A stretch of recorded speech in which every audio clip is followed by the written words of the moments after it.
Te invitamos a revivir cada una de las jornadas de Confiarse 2020.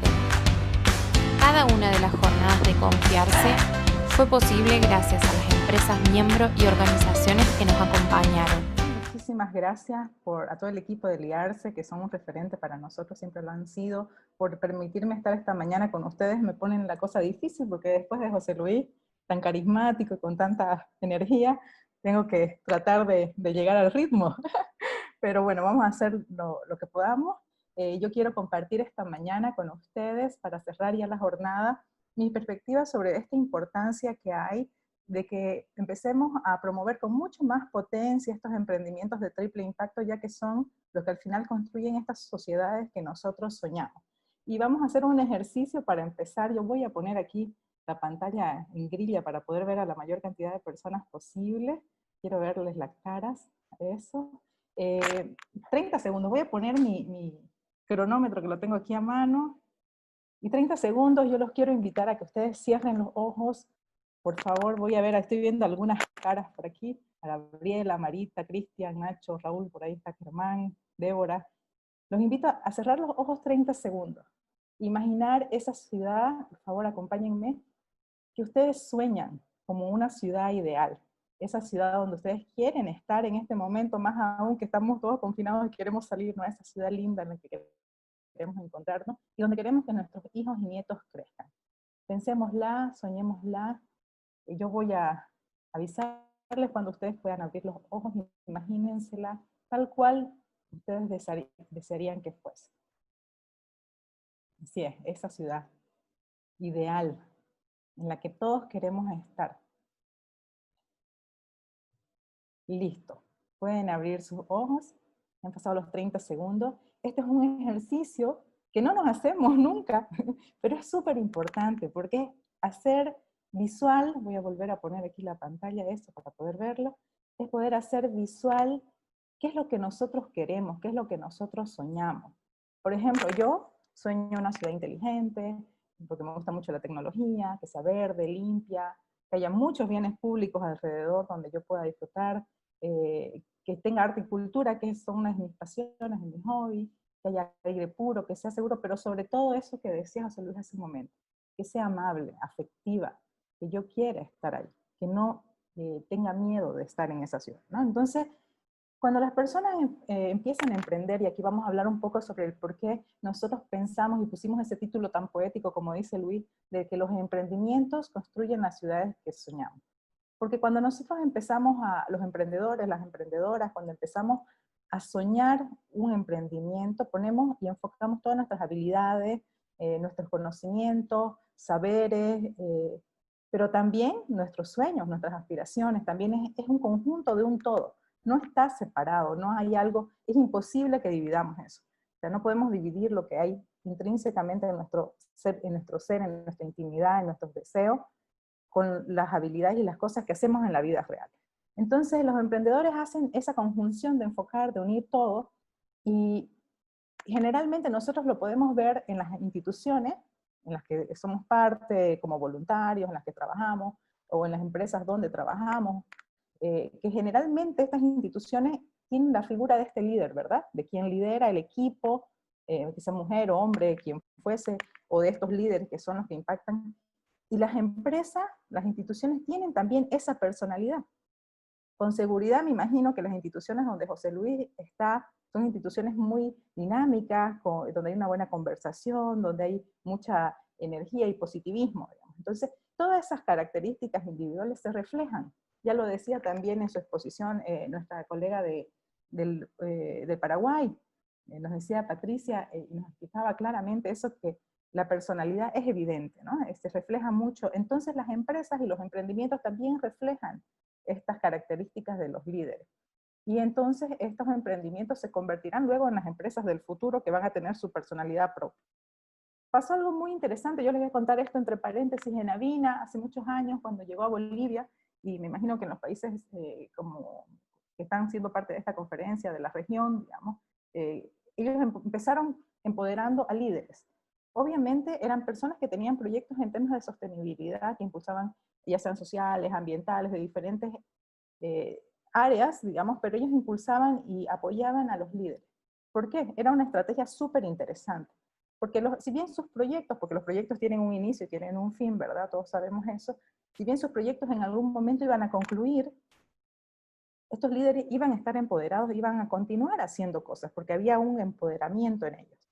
Entonces fue muy interesante, de ahí surge Amigarse, donde yo soy voluntaria también, un grupo de voluntarios, líderes de Santa Cruz y de otras partes de Bolivia también, donde hace 15 años se viene sensibilizando y promoviendo el tema de RCE, de sostenibilidad, alineados muy bien a esa Agenda 2030 que está atrás de Luis, al Acuerdo de París, a todos los lineamientos de la sostenibilidad en el mundo.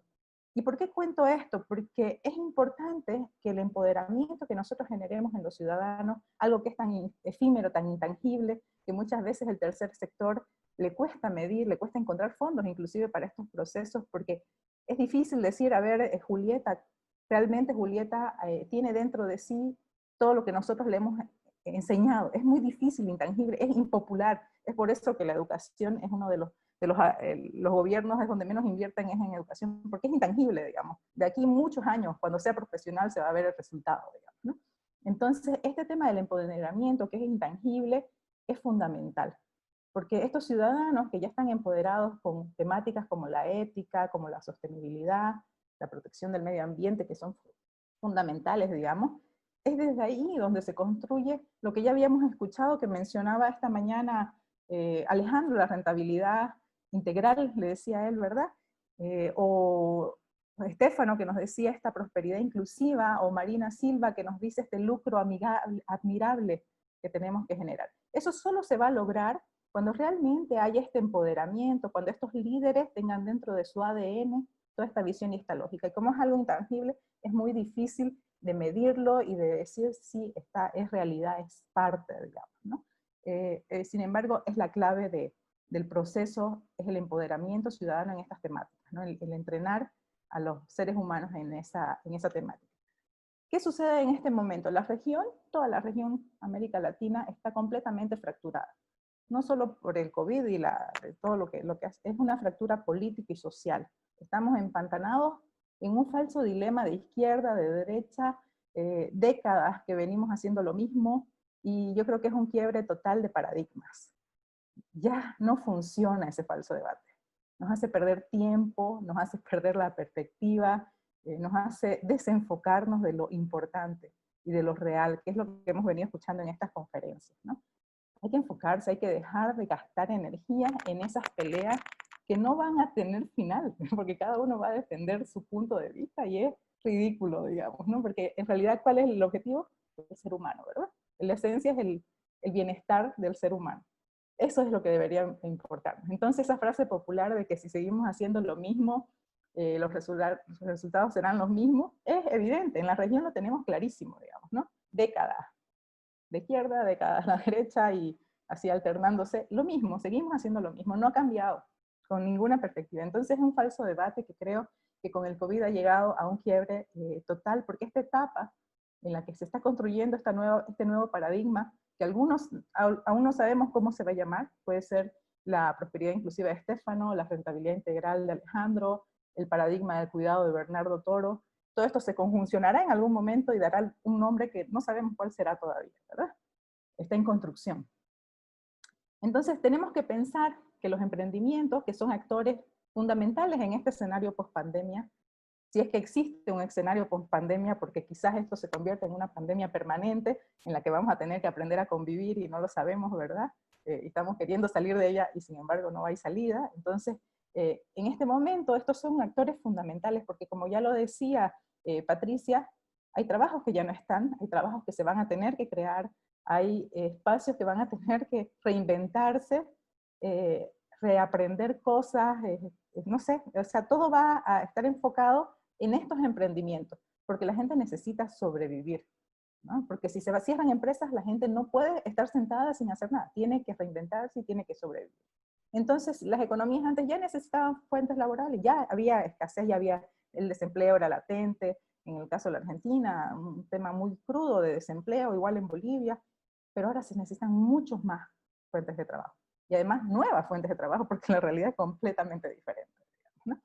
Entonces, ahora yo como emprendedora quiero mirar ese vaso, ya ni medio lleno ni medio vacío, sino agarrarlo y echarle más agua y ver que si no está lleno, si yo no lo lleno, nadie lo va a hacer por mí. Entonces tengo que reaccionar, tengo que ser positiva, como decía José Luis, hay que actuar, es momento de actuar, y en este momento histórico en el que se está construyendo este nuevo paradigma, que no sabemos cómo se va a llamar, pero que está conjuncionando todas estas necesidades del bienestar, del ser humano como centro, como decían anteriormente, está en manos de una generación muy activa y comprometida con lo sustentable, que no nos damos cuenta, pero ellos ya han crecido en un proceso. Por ejemplo, es imposible que mi hijo de 7 años tire un papel por la ventana del auto. Es algo imposible, no, jamás existirá eso, como lo es para mi sobrina de 15 años, porque desde niño esa intangibilidad de la educación que el tercer sector y las escuelas han venido haciendo silenciosamente de entrenar en este tema de la sensibilidad en lo sustentable, ya es real. Estos millennials, estos centennials, que los paradigmas conservadores tanto menosprecian además, son los que están comprometidos y tienen habilidades nuevas, tienen perspectivas más amplias, están realmente comprometidos con el medio ambiente, respetan al diferente, son súper tecnológicos, ya no encajan en el modelo de trabajo, hora trabajo del siglo XX, ya es unas estructuras conservadoras muy exquisitas. Nadie de ellos piensa trabajar 8 horas seguidas, ellos son nomads, es más, van viajando y trabajando de donde estén. Entonces son gente con habilidades diferentes, con miradas diferentes, que nos van a obligar a enfrentar esto de una manera diferente. Y por eso es que tenemos que apostar porque ellos sean los emprendedores y ellos asuman esta aposta que nos toca, ¿no? Estas características se van a ver reflejadas, obviamente, como lo decíamos antes, en sus emprendimientos, porque van a tener esa imagen y ese reflejo de ese líder o esa lideresa que está ahí adelante. Nosotros desde el Instituto de la Mujer y Empresa, por ejemplo, incubamos emprendimientos de base tecnológica liderados por mujeres. Es imposible que yo piense en un emprendimiento de las chicas que son tecnológicos que no tengan la mirada de triple impacto. Es algo ya natural, o sea, ya vienen ideados los emprendimientos de esa manera. Y si no lo tienen muy claramente definido, lo están realizando, pero hay que ayudarlos a definir y a reorientar y poder medir eso. Entonces, esta tecnología, esta optimización de tiempos, este trabajo en red, en colaboración, este equilibrio social son las claves, son ya habilidades que existen, que están ahí y que tenemos que empujar para que se hagan realidad. El COVID solamente nos ha recordado, nos ha vuelto a nuestra realidad de entendernos humildes y de entendernos de la necesidad de empatizar con el otro. Simplemente eso. Y de poder darnos cuenta de que la rentabilidad económica no es lo único que existe, que eso ya es cosa del pasado. Entonces decirle a estos jóvenes, a estas mujeres que hagan emprendimiento como lo venían haciendo, ya no es un desafío. Eso ya no es un desafío para las instituciones, porque ellos ya van a hacer estos emprendimientos. El desafío de la academia, de las incubadoras, de las aceleradoras, del tercer sector, es enseñarles a aprender a medir ese impacto, a tener claridad en ese impacto, a potenciar ese enfoque, a que esos emprendimientos tengan éxito. Hay que poner toda la energía y los recursos en eso. Esa es la clave. Estos emprendimientos van a venir cargados de este nuevo paradigma que es el que estamos soñando y construyendo todos desde nuestras perspectivas, que todos le hemos puesto un nombre muy lindo, que al final, ojalá que algunos de esos nombres lindos quede, pero toda esta conjunción es la que está en construcción y estos emprendimientos van a nacer en este proceso. Entonces ellos pueden ayudarnos y nos van a permitir a reinventar nuestra realidad y a construir estas ciudades que realmente nosotros soñamos, teniendo esta perspectiva clara de lo que queremos. Entonces, al final de cuentas, es una decisión. Cuando uno decide, yo decido ser próspero en el sentido amplio de la palabra, ya no en la palabra del paradigma del éxito, de la acumulación, porque eso ya se acabó, sino en el sentido de vivir, del bienestar, del bien común, del ganar-ganar que dice Bernardo Toro. Entonces, esta pandemia nos hizo caer en cuenta de la fragilidad de la vida y de cuál es el sentido real de vivirla, de cómo la vivimos, siendo felices, cómo somos felices. En una sociedad fracasada, en una sociedad donde no hay árboles, en una sociedad donde yo camine y el sol refleje todo el calor en mi rostro, en un lugar donde las montañas no sean verdes de bosques ni de nevadas, sino de basura. Somos felices caminando a la oficina y esto es algo que a mí me aturde permanentemente cuando yo recojo a mi hijo del colegio, viendo niños de su misma edad drogándose en las aceras, en el centro de la ciudad. Eso no nos hace felices, eso es injusto, eso no puede seguir pasando. Entonces los emprendimientos van a tener ese rol importante de reinvención con este nuevo paradigma que ya está inmerso en esta nueva generación. Eso es lo positivo de este momento. Entonces, hay que ver, como decía José Luis hace unos momentos, este momento como una oportunidad, como un trabajo importante de construcción de este nuevo paradigma en estas nuevas economías de mercado, que en realidad no son tan nuevas, que siempre han estado ahí, pero siempre han estado en segundo plano. El modelo del sistema B, con empresas, si bien en Bolivia recién hay algunas contadas empresas del sistema B y muchas que están en certificación, y hay un movimiento B que está trabajando para avanzar en eso. La economía circular tan importante, el upcycling, por ejemplo, en las chicas que están en incubación, fácil te digo, en textiles, hay al menos 5 emprendimientos que son emprendimientos de economía circular, que están incubándose para hacer emprendimientos que ayuden en ese proceso. Y el cooperativismo, que es un modelo de colaboración y de trabajo conjunto muy antiguo, digamos, que está desde 1919, entonces, que en la Argentina se ha reiniciado y reinventado hace unos años por la necesidad económica, ¿verdad? El cooperativismo es uno de los factores que, por ejemplo, en el caso de Santa Cruz ha ayudado muchísimo en el crecimiento económico, sobre todo en resolver temas que el Estado no estaba resolviendo, como la energía a través de CRE o Saguapagui, que se han convertido incluso en referentes en Latinoamérica, porque el tema de innovación y la capacidad de sus procesos ha sido muy importante para el desarrollo, no solo de Bolivia, sino a nivel regional. Entonces, estos modelos que fueron dejados en segundo plano vienen en esta etapa a ser los primeros. Todos los emprendimientos deben estar con esta mirada orientados, porque si bien son modelos con diferentes características y propias, al final sí logran encontrar puntos en común y sí tienen el mismo camino, que es el bienestar.